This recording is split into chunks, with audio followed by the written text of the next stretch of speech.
Hi, everyone, and welcome back to Showing Up Whole, the place where we discuss alignment in mind, body, heart, and spirit in every aspect of our lives. And today we are having a deep dive into alignment. I'm so excited to be talking about this. We are talking with Erin Brown, who is a frequency and clarity coach with over 25 years of experience in both the medical and the metaphysical fields. Her career began in, and I'm going to say this wrong, ophthalmology, where she spent years helping others see the world more clearly, a theme that continued her guide life work. Erin holds an undergraduate degree in psychology and a master's degrees in health professions education. And she presents of her work at several international conferences, helping shape the next generation of medical training worldwide. But in addition to her academic and professional accomplishments, Erin is a certified spiritual life coach, energy channel, and intuitive guide. And she's the author of The Soul Quest, a self-guided life coaching program available on Amazon. Now, I have to admit as well, I'm going to throw this in there. I first saw Erin over on TikTok, which my daughters got me on, and maybe I should be eternally grateful. And talking about the Schumann resonance, talking about frequency, talking about all these various charts that I'd never even heard of. And we're going to be diving into all that juicy stuff as well. So let's do this. Hi, Hello. Erin. Hello. It always sounds so much accomplishment when someone reads it back to me. Just in the moment, it's like, really? Wow, I did that. Okay, cool. I know. Oh, I know. I know. But I was going through your bio and I was like, oh my goodness, there's so many different places that we can talk. I don't Yeah. even know. Because I think one of the things, I mean, as a spiritual coach, I will say that, people always come in, there's always that like one out of every three or five people are that like, yes, but the science, right? And what I love reading your bio was that there was the science. Yes. And I'd love to know just a little bit about your story. Like, tell me about how you kind of went from medical field to science and scientific field to frequency field and spirituality. Tell me a little bit about that. Yeah. So the years now are kind of fuzzy in my head. So if I mess up the year, I apologize. But sometime around 2018, I had this big health event that happened where I had three blood clots. I had two in my leg and one in my lungs. And when you get blood clots like that, they are life threatening. It will kill you. And because of this event, I was subsequently diagnosed with this disease called APS or antiphospholipid syndrome. At the time I was diagnosed for this, I was teaching at the university, still very heavily in medicine, all that sort of stuff. But right after that, 2020 is when COVID hit. So when COVID hit, I had reached this point with my disorder where the way you treat this is by taking very caustic medication like Coumadin, warfarin, and stuff like that. Yep. And they were changing my dosages all the time and never really getting good therapeutic effect. So Yep. something wasn't working. COVID hits. I get sent home from the university just like everybody else. And I'm sitting at home one day and I'm bored out of my mind. So I thought, well, what better use of my time than to actually use the university use the library at the university where I work and research my own disease. So I get in there and I start researching this and I found out a couple different things. Number one, I found out that the doctor that discovered this disease was still alive and still teaching medicine. And he lived in England. His name was Dr. Hughes. And number two, I found out that there was this criteria for diagnosis, this specific test that had to be done more than once. And I knew I'd had it done once, but I did not remember having it done twice. And that caught me off guard because as someone in the medical field, you assume all the boxes have been checked. So I just started going through my medical records and realized that I had never had this test for a second time. So again, coming from the perspective of I'm fully engulfed in medicine, science is everything to me. I'm still trusting my doctor at this point, but I thought, well, I'm just going to email Dr. Hughes and explain the situation and see if he has anything to say about it. So, but because my thought was, so what? If he doesn't answer me, who cares? Who cares? It doesn't Absolutely. change anything. It's So I 2020. There's email nothing him. else to do. Right. So I email him. And to my great surprise, he actually emailed me back immediately. And what I had said to him was, I was diagnosed with this disease. This is why this is a medication I'm on. I realize I haven't had this test done. If I was a friend of your daughter's, would you be comfortable with the treatment that I'm in, or would you suggest that I seek a second opinion? Because I'm not asking him to diagnose me. And he emailed me back and he said, no, you need to get retested. This test is 100% necessary for this diagnosis. So, okay, fine. I made an appointment. I go back to my specialist. And when I walked in the door and I started explaining to my doctor everything, he got very defensive with me and very much did that put me in my place thing where he said, I'm the expert. You listen to me or you're going to die from this disease. And as someone who was quite literally teaching medicine to new doctors, I was like, no, we're not doing this, you know? So I walked out of the office. I, for all intents and purposes, fired him. I got all of my records and I went back to my primary care doctor, who has always been wonderful. And I explained to my primary care doctor, and he said, you know what? You're right. Let's look at your records together because maybe you just missed it, you know, and that's fair. Sure. So he sat down with me, and for 30 minutes, he and I went through all of my tests and we could not find it. So then he said, you know what? I'm pretty sure I believe in the diagnosis, but for your comfort and my comfort, why don't I just order the test? And then there's no question. Yeah. And I was like, oh, great. So he orders the test.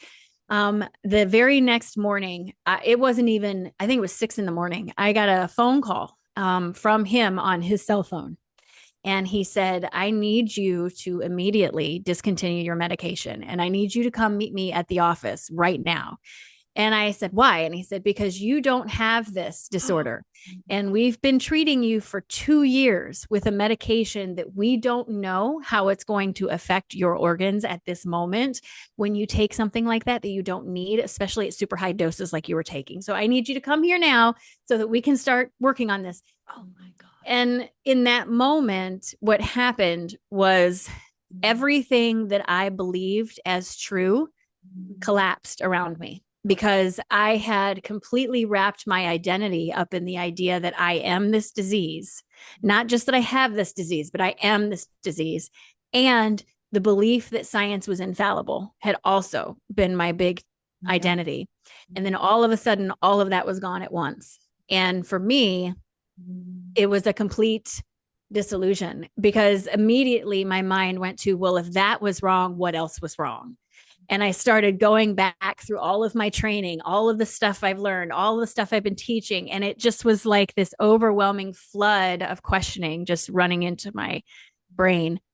Over the next 2 weeks or so, I really spent a lot of time by myself in my room, like just trying to get my brain together. And then at some point, my daughter came in and she suggested I try meditation, which, you know, at that point, I still was like, meditation is crap. I don't believe in that. And my daughter was like, well, nothing else is working, so maybe you should try it. Wow. And how old was she? At the time, she was probably about 16, 15, okay. 16, yeah. Right around there. Yeah. And so I did. And when I did try the meditation, it exploded my life. Like, it was unbelievable, the things that I experienced. And there are no words to explain it, because it was far beyond just a visual experience or just an auditory experience. It was a visceral experience. Yep.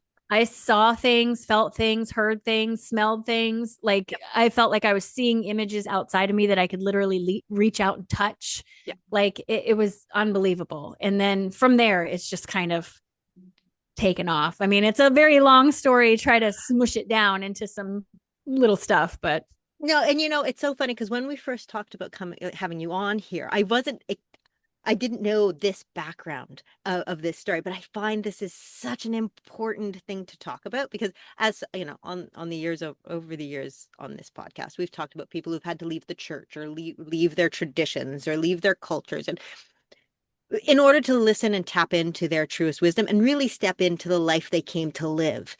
And right.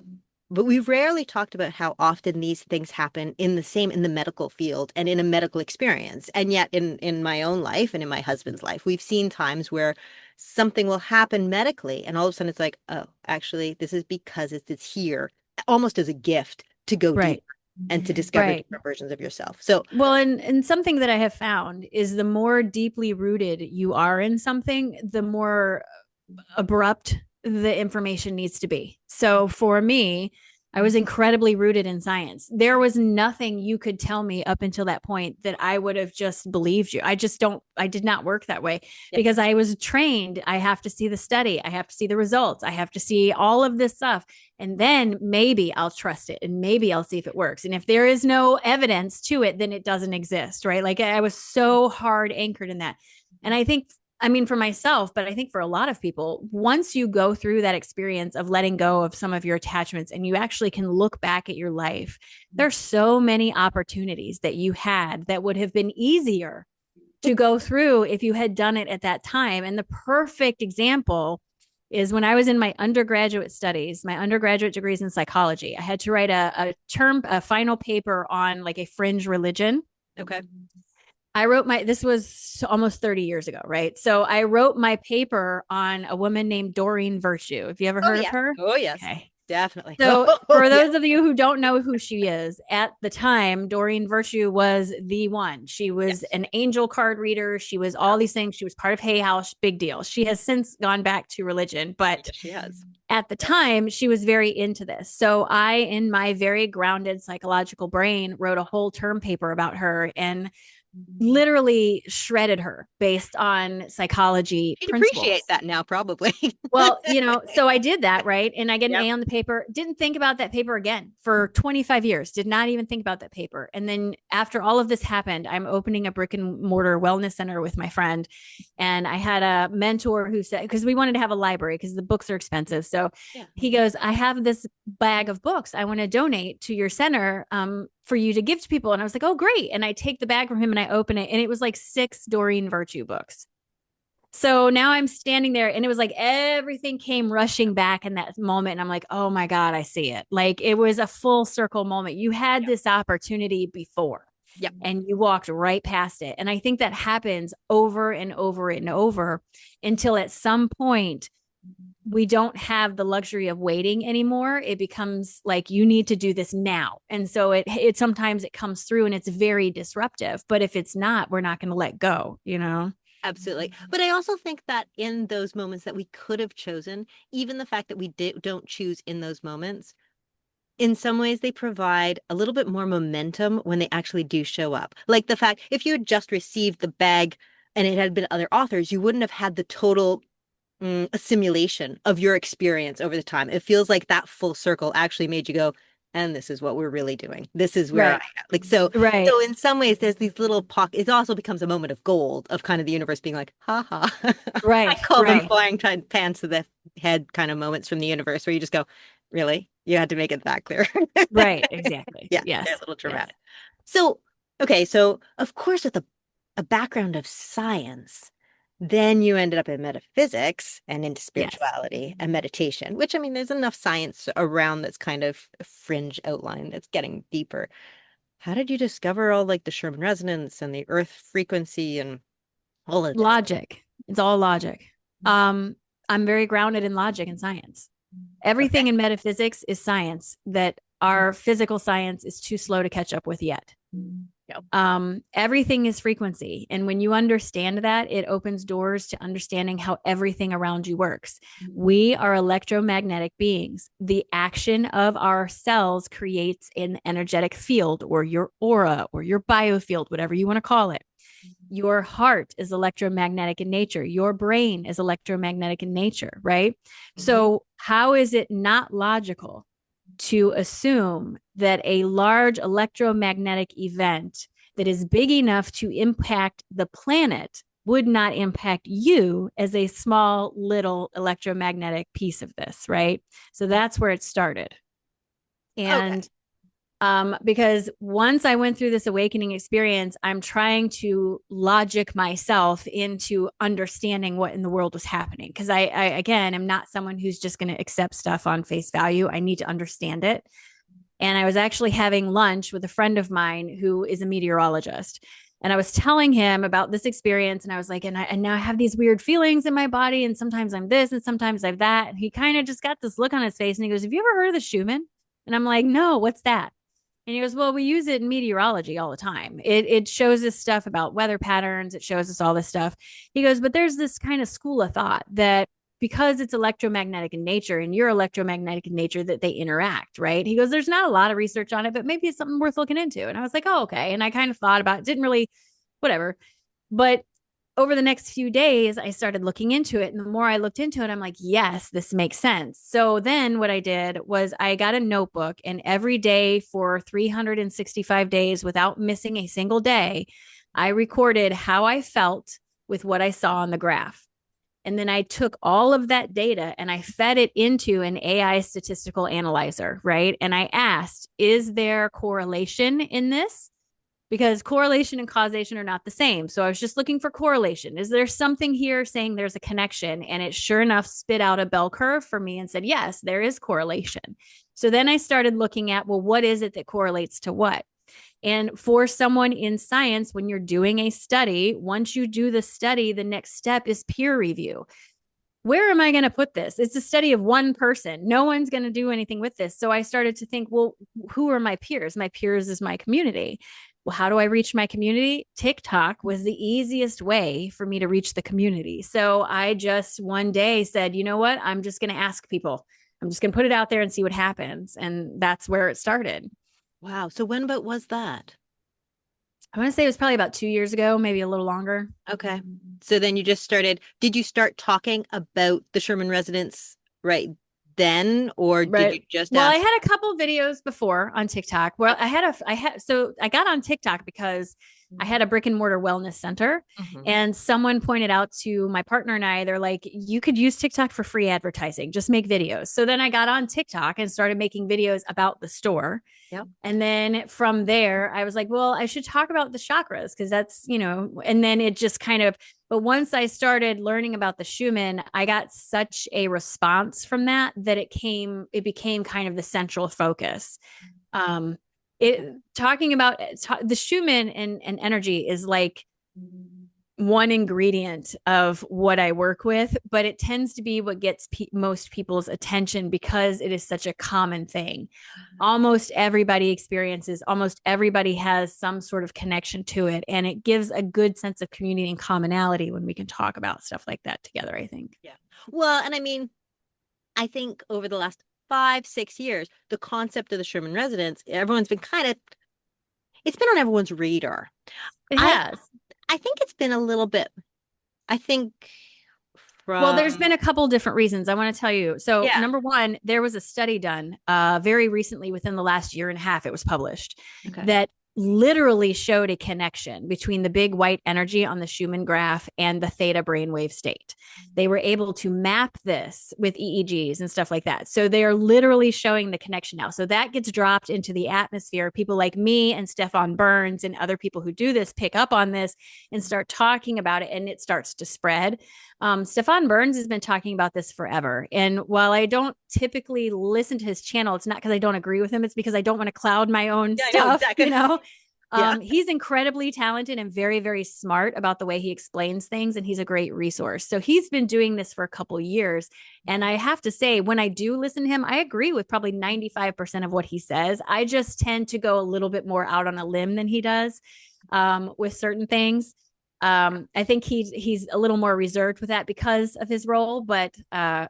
otherwise, I mean, I just want people to know there was a message I received. I actually texted it to myself because in my sleep last night, I woke up in the middle of the night. I'll tell you what time it was. It was at 11:42 p.m. So I'd been asleep for like an hour and a half, 2 hours. I woke up, reached over, grabbed my phone, and texted myself, and didn't realize I had done it until this morning. But what it says is the validity of truth is seen through the lens of perception. So Yep. truth depends on your perceptive abilities, Yes. right? Yep. If your perception is limited in its scope, the ability of you to see truth is limited because they reflect each other. And so if you are looking through, say, the worldview of just science, then you can only see the truth surrounded by science. But when you open the perception to also include metaphysics, then the truth you're exposed to is wider, you know? Wow. That It's interesting because the first thing that also popped into my head is the fact that from a triggered nervous system, which is something that I've always loved talking about, we do have a tendency to also have a perspective of fear. So from a Yes. perception of fear, all you can see is fear, which Yes. of course leads into directly into, you talk about law of attraction, you talk about manifestation, you talk about frequency, which I have to say, as a scientist, I love this. Because so often I have these conversations and you do get the skeptic's eyebrow rise up. And it's like, Yeah. this is science. It is metaphysics. It is quantum. It is, Einstein was talking about this way back then. thank you. Edgar Allan Poe wrote, I don't know if you can call it a poem. It's more like an essay. Yeah. And it's called Eureka. And he literally is talking about metaphysics, law of attraction through the lens of a poet. Then you have Einstein talking about the exact same concept through the lens of science. It's saying the same thing in different languages, right? Yep. And this is what we have to remember about things is your worldview is going to color the way you look at something. It does not make it wrong or incorrect that someone else's worldview puts a different color on it. It doesn't necessarily make it untrue, just different. And I think we get tangled up in the idea that it has to look a certain way. It has to look this way or it's not real. I have to see it just this or it's not real. That is such a limited human based perception. And if that's how you're going to look at your world, you're going to continue to be disappointed because every time you hold an expectation, you are limiting yourself every single time. That's such a powerful statement. And it's so true. Like that literally does encapsulate what the law of attraction really is, because Yes. so often people think that they can create something. They get so tangled into what they should want, what they're told to manifest, but really what we're talking about is your unique perception. Like Yes. everyone's perception is unique. It's like a prism of light, isn't it? It's Right. really, everyone has a different frequency. Everyone has a Right. different view. Yeah. Exactly. And if you want to bring that into the scientific lens, we can do that with the biosphere, right? Okay. So every cell in your body is energetic in nature. The action of energy produces more energy, right? Like when you boil water, produces heat. So Mhm. all of your cells working together start to produce your auric field or your biosphere, right? Then you add in your environment, all the conflict around you. You have emotional reactions to that, which then also feed your biosphere, Mhm. right? Yep. Law of attraction is just resonance. That's all it is. Law of attraction is 100% neutral in nature, does not care if you want it or not. If it's in your biosphere, if it's in your auric field, you will get reflections of reasons to feel that way because that's how it works. And it works in both directions. So, good example, right? If you've ever purchased a new car, regardless if it's brand new or new to you get this car and you're driving around and you feel so good. All of a sudden, you see a blue one, a green one, a red one, a yellow one all over. And you're like, I've never seen another Honda Civic until today. And now I saw 600 Honda Civics because physically, law of attraction is like, wow, you like that? Here's one, here's one, here's one, here's one. Right. Yep. Yep. Similarly, if you get up in the morning and you stub your toe and you go, it's going to be an awful day. Yep. You're going to drop your toothbrush in the toilet. You're going to lose your keys. You're going to hit every red light. You're going to burn your coffee because you've literally said, here's my signal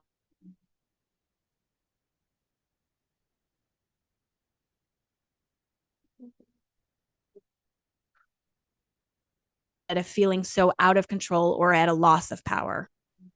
Yes. Absolutely. Absolutely. It's really funny because just when you said, here's my signal went really, really wonky on my internet. So I don't know. And it's a funny thing. I don't know if you've ever found this, but I often will have calls or different, interviews that all of a sudden the energy will just shift and it'll be like, whoa, tech Yeah, cannot keep up. it does. It happens. It happens. It Yeah. does.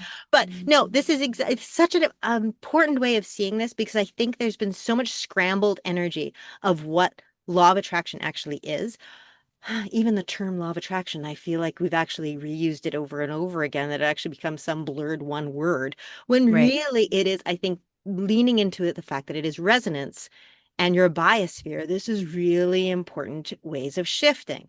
Because then Yes. we're also looking at things like the Schumann resonance, and it's important to actually acknowledge that that is going to influence your biosphere. And so, therefore, Take Right. care of your focus, take care of your energy, take care of who you are. It's like the weather. Right. Yeah. Just a visual for that. If you have two tuning forks next to each other and they are tuned to the same frequency, if you strike one, the other one will resonate. If the two tuning forks are different frequencies, you can hit one and the other one will stay silent. That's what resonance is. So when you hit your tuning fork, law of attraction is just responding to whatever reflects that. That's all that is. And, it's not magic. It's just part of who you are. But your environment is a big part of that. And the good news about that is you can literally shift anything on a dime. You can make a decision to, I'm not going to feed this anymore. Let me focus on something else. And it'll slow the momentum down that's building up behind the thing you don't want and start building it in the direction you do want. But you have to make the choice. You can't wait for it to jump in your lap because that's not how it works. Yeah. Yeah, absolutely. So, okay.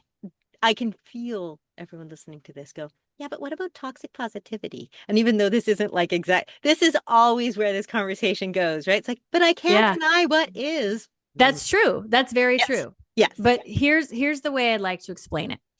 The world around you is going to happen regardless if you look or not.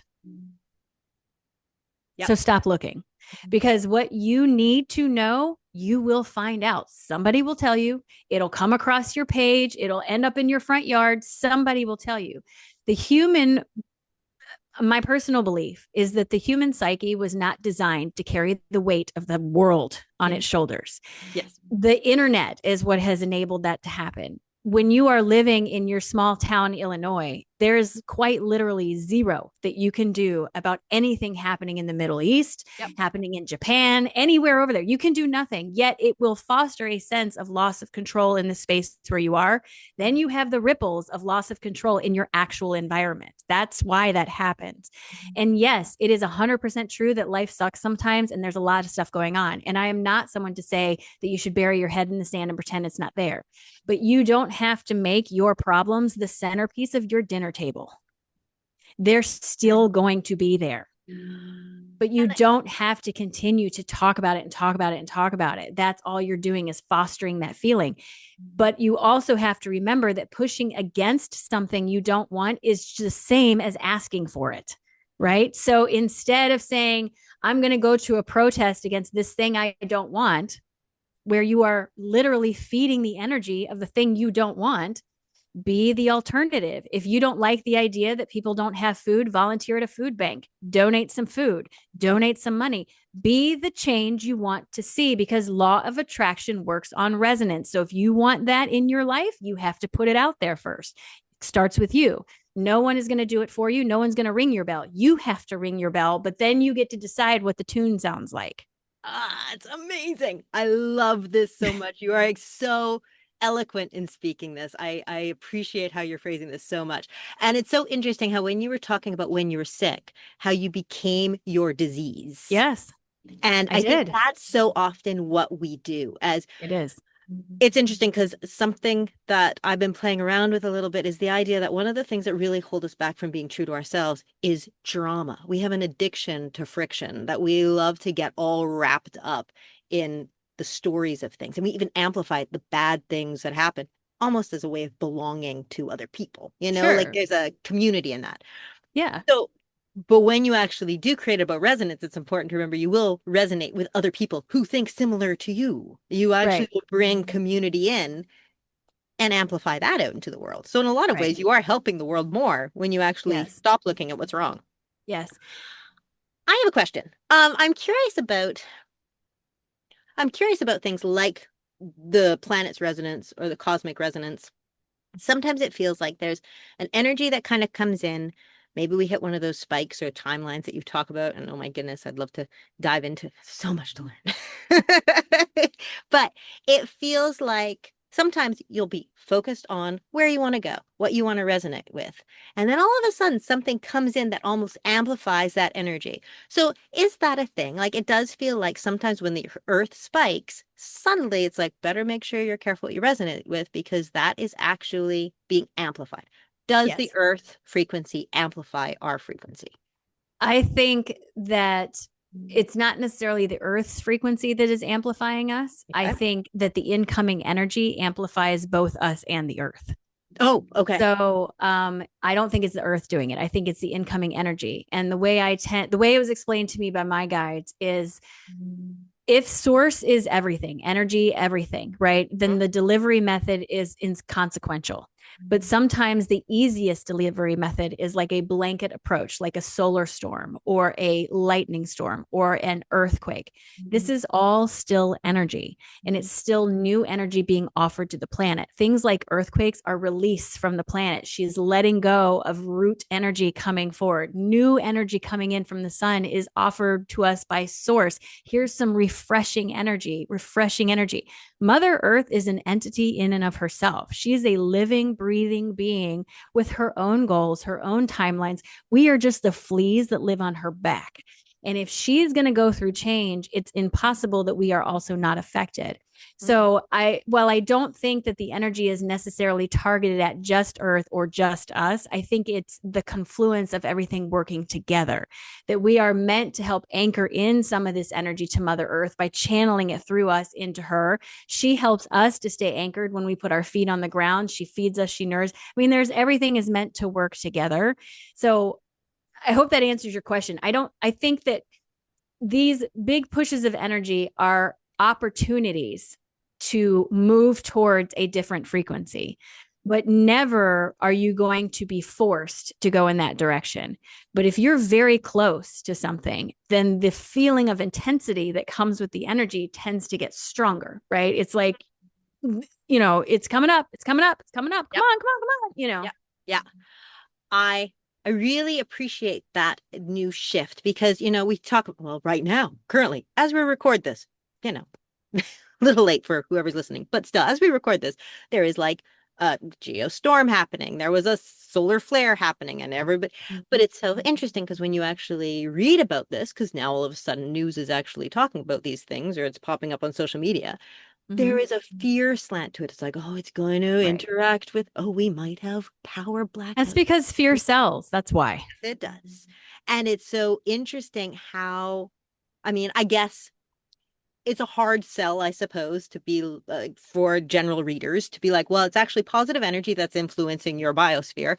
But to actually see it as this shift in energy, I mean, there's been a lot of talk lately about how we are experiencing a new influx of positive energy. I know a lot of Mm-hmm. people's interpretation of Three Eye Atlas and all of that was very much like that. I don't know if you've been following all of that, but it's still it's it's it's such a more uh it moves you forward, right? You can feel it propel you forward when you know that you're receiving a resonance and new energy flow that moves you towards your resonance and empowers you with that and helps the earth do the same. Yes. Life-giving, where Yes. fear is diminishing. Yes. What I like to look at, a good way for me to explain what this energy is like is if you can picture yourself, you went to the grocery store and now you're trying to carry in 58 bags of groceries, and your kid says, "Here, let me open the door." Incredibly helpful. Yeah. That's kind of what it's like. You Yeah. have all the tools.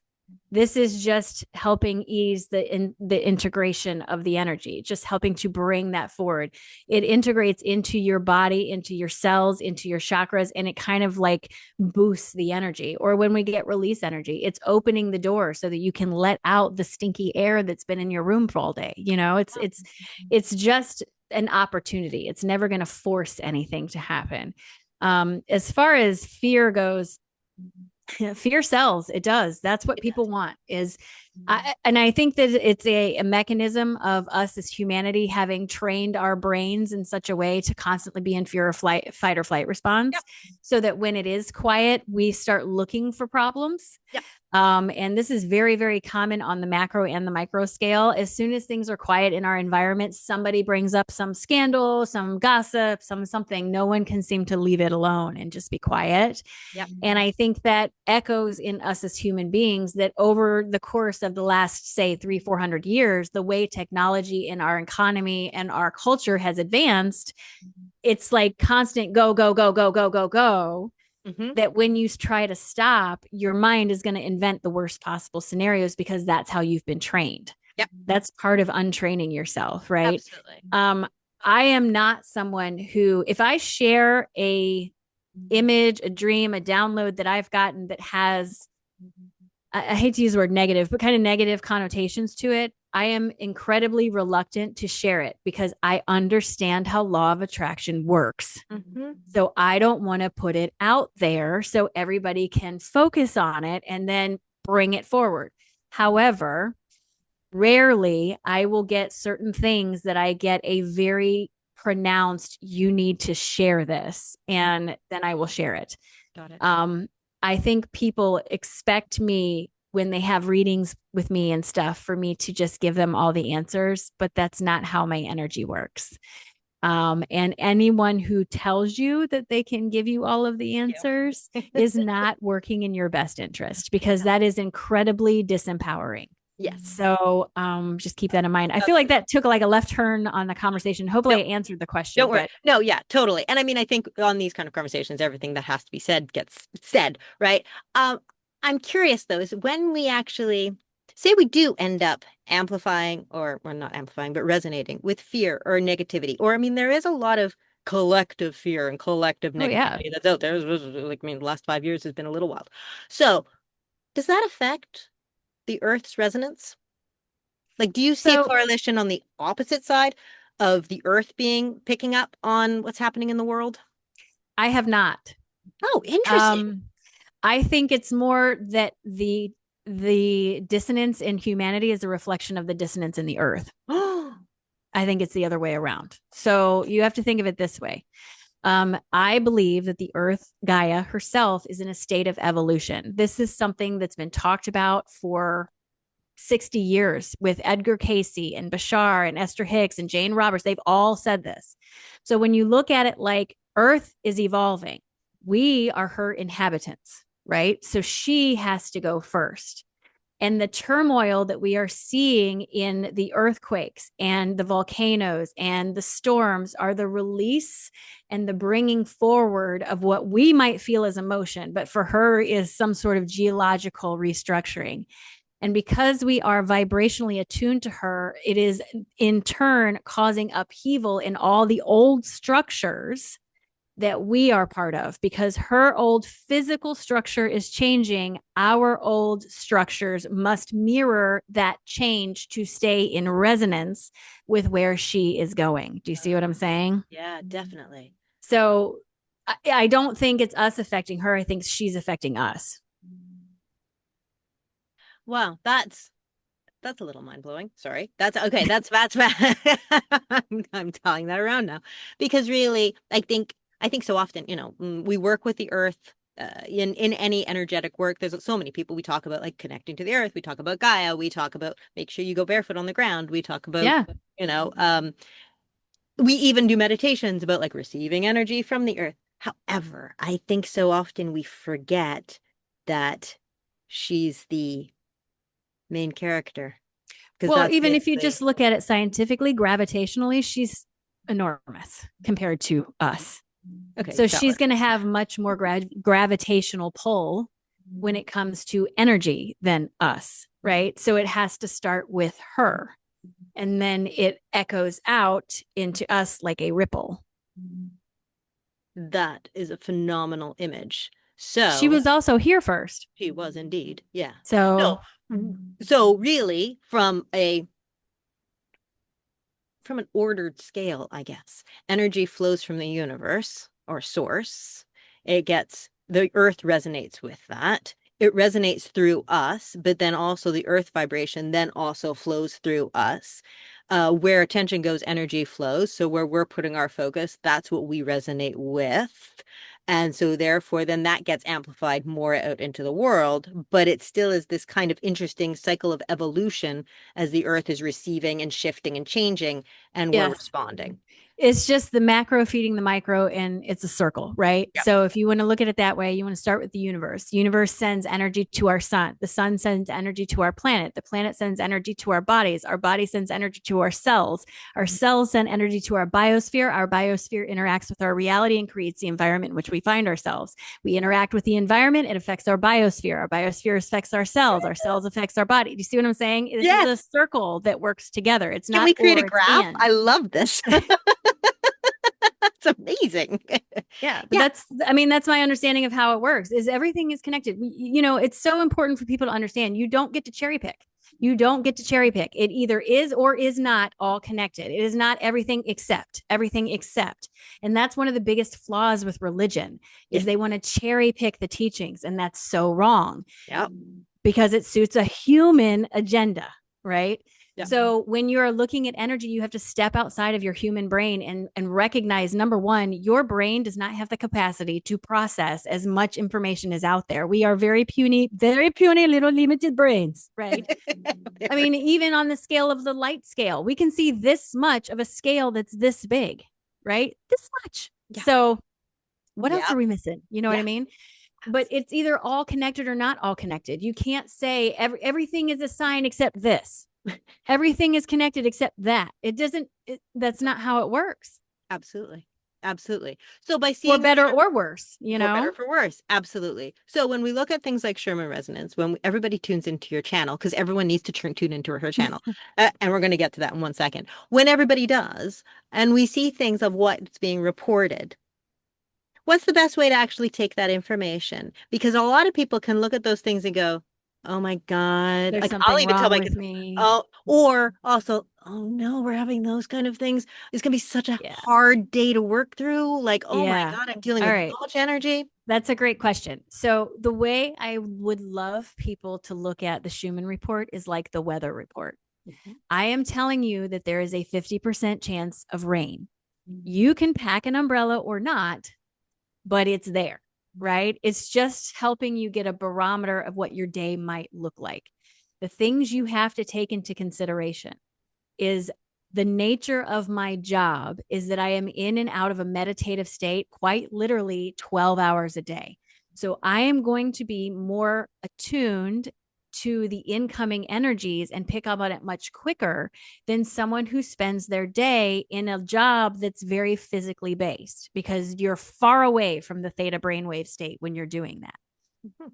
If the energy is coming in and you are not perceiving yourself as receiving it, that does not mean that you're going to miss out, that it's going to pass you by, that you're just deficient. It doesn't work that way. The universe does not work on retribution.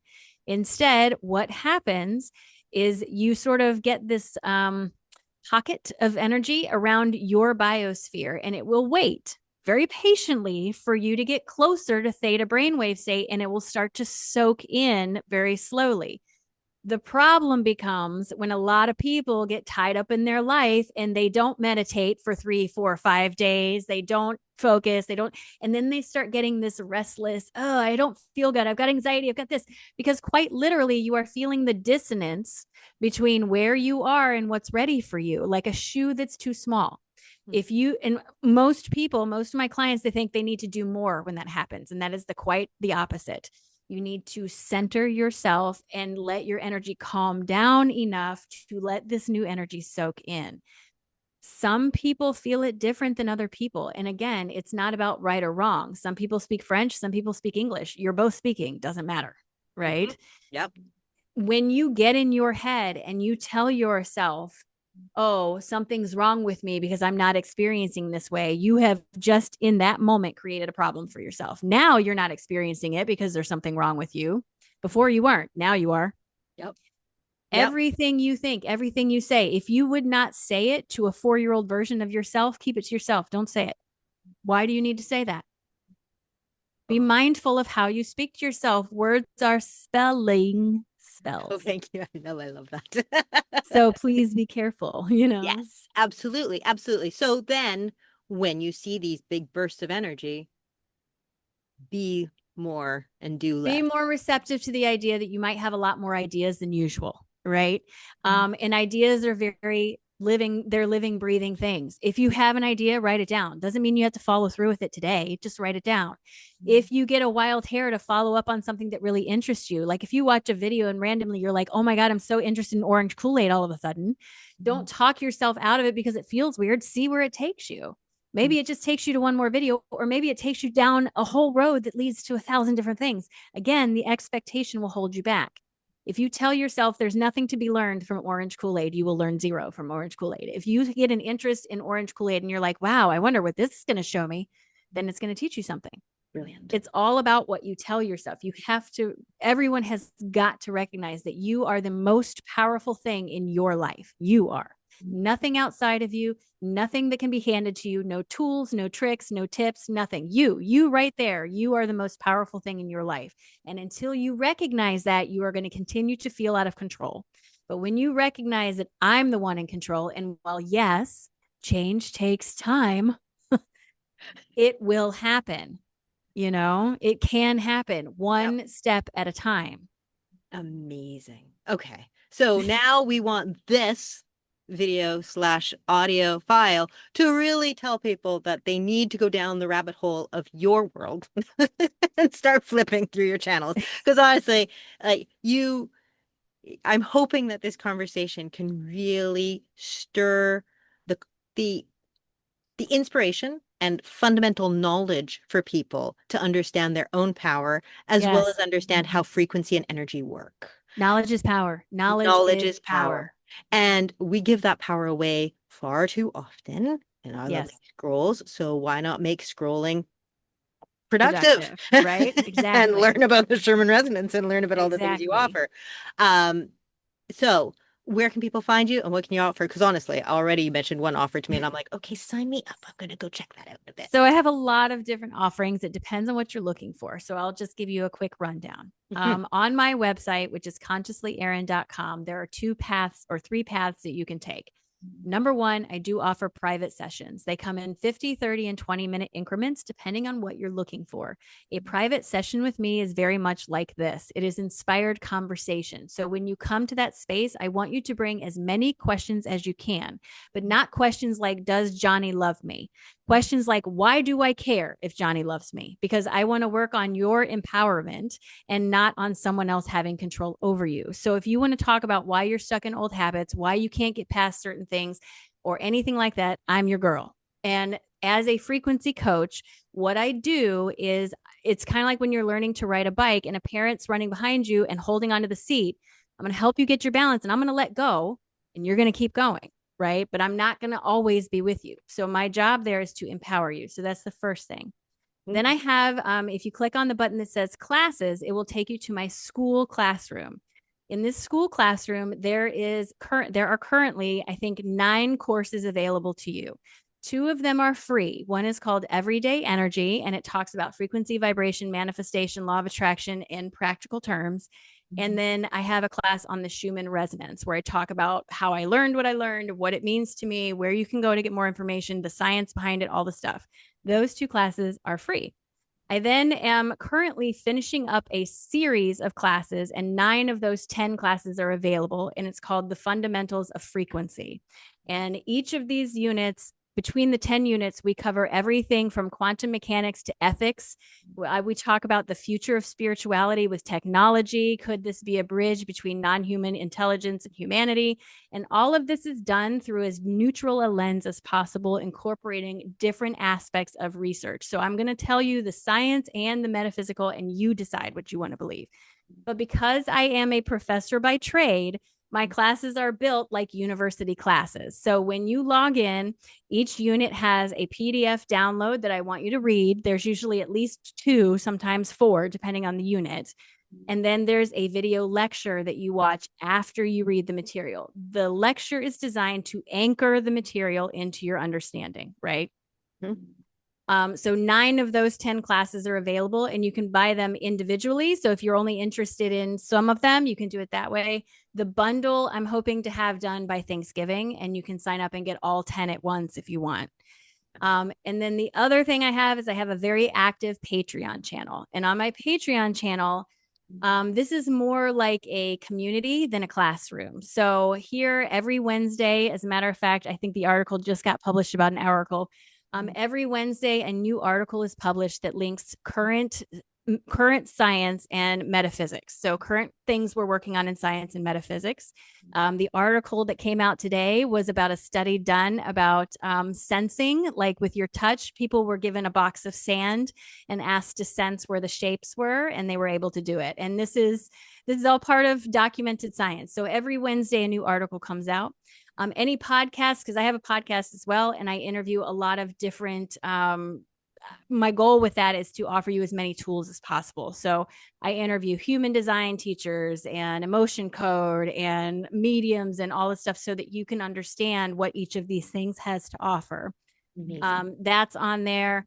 I have a pretty big community of people. You can have conversations with people. Plus, in the shop, I feel like I'm doing so much talking, but Oh, go for it. in the shop, I have something called Callum, which is a serial novel that I'm writing. It is science and metaphysics blended. And the idea behind the story is this young doctor has a patient that has an allergy that she can't figure out. And it's getting worse and worse and worse. And she's racing through all these tests to try to figure out what it is. And it's a big surprise as to what he's actually allergic to and why he's allergic to it. And that's kind of the story. And it comes out one chapter at a time, like a serial novel, like back in the day. Fun. That's on there. And I also have the material for the classes that I'm teaching. If you just want to read the material, that's in that shop as well. You can just buy the article by itself. So that's the main things that I have to That's offer. amazing. Oh, that's so fantastic because the I love hearing about the resonance of your world because you can feel it ripple. You can tell that you really love it and it actually just ripples out into all of that. I Thank do. I love everything I do. And, there are many things that I addition to that, like once a month, I do a Facebook Live with Melissa Henyon where you can come in and ask questions. And she's a channel and I'm a channel. And we have a lot of fun with that. I do things with Reiki Rachel. We have combined events. Sometimes we have one coming up in December where you can come get an energy activation and then be with the group. I mean, there's a lot of stuff that happens. So Okay. the easiest way to get the most information is on Patreon because that's where I sort of put everything out there. Okay. I've done my best to keep everything as affordable as I can. I have a lot of people who come at me and they're like, "Why are you charging for this?" I'm like, "Friend, I have bills to pay." Yeah. An Um, energy exchange as well.